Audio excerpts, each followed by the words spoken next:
Você está ouvindo o audiobook de Revista Espírita de 1858, de Allan Kardec. Agora, você vai ouvir o capítulo 93. Novembro.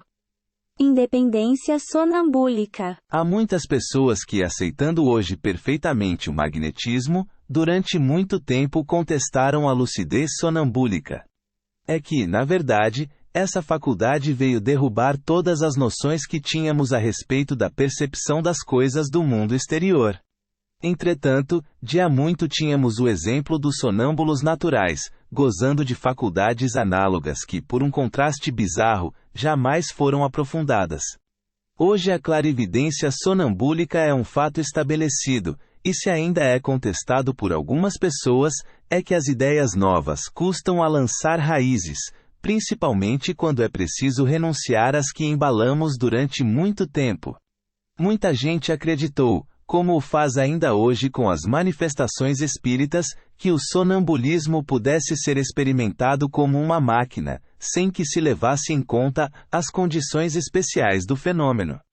Eis porque, não tendo obtido resultados satisfatórios no momento oportuno, concluíram pela negação. Fenômenos tão delicados exigem uma observação longa, assídua e perseverante, a fim de se lhes captarem as nuances, por vezes fugidias. É igualmente em consequência da incompleta observação dos fatos, que certas pessoas admitem a clarividência dos sonâmbulos, mas contestam a sua independência. Para eles, sua visão não vai além do pensamento dos que os interrogam.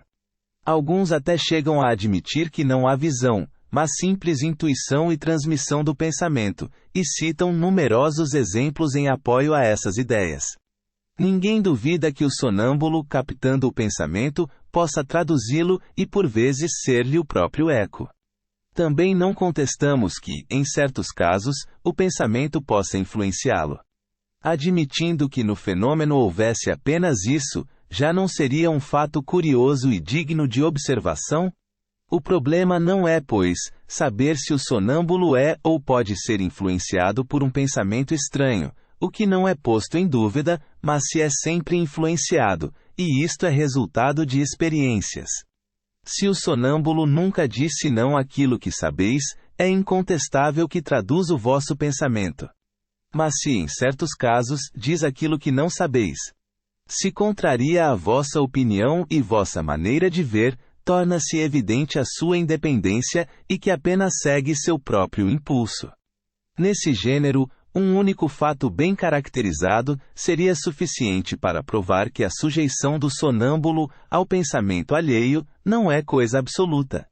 Ora, há milhares de exemplos, e dentre aqueles que são de nosso conhecimento citaremos os dois seguintes. O Sr. Marilon, que morava em Bercy, na rua Charenton, 43, desapareceu em 13 de janeiro último. Foram infrutíferas todas as pesquisas para descobrir traços seus. Nenhuma das pessoas que ele costumava frequentar habitualmente o tinham visto. Nenhum negócio podia motivar uma ausência prolongada. Por outro lado, o seu caráter, a sua posição e o seu estado mental afastavam qualquer ideia de suicídio. Restava a hipótese de que tivesse sido vítima de um crime ou de um acidente. Mas neste último caso, poderia ter sido facilmente identificado e reconduzido ao seu domicílio, ou pelo menos, levado ao necrotério. Todas as probabilidades apontavam, pois, para um crime. Foi sobre essa ideia que se detiveram, tanto mais por acreditarem que ele havia saído para fazer um pagamento. Mas onde e como teria sido cometido o crime? É o que todos ignoravam.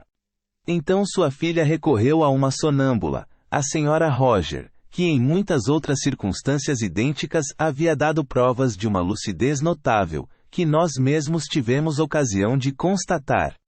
A senhora Roger seguiu o Sr. Marilon, desde que ele saiu de casa, às 3 horas da tarde, até cerca de 7 horas da noite, momento em que se dispunha a regressar. Viu-o descer às margens do Sena, para uma necessidade imperiosa. Aí foi acometido de um ataque de apoplexia, e disse ela, viu cair sobre uma pedra, abrir uma brecha na fronte, depois rolar para a água. Não houve, pois, nem suicídio nem crime. Vejo ainda o seu dinheiro e uma chave no bolso do paletó.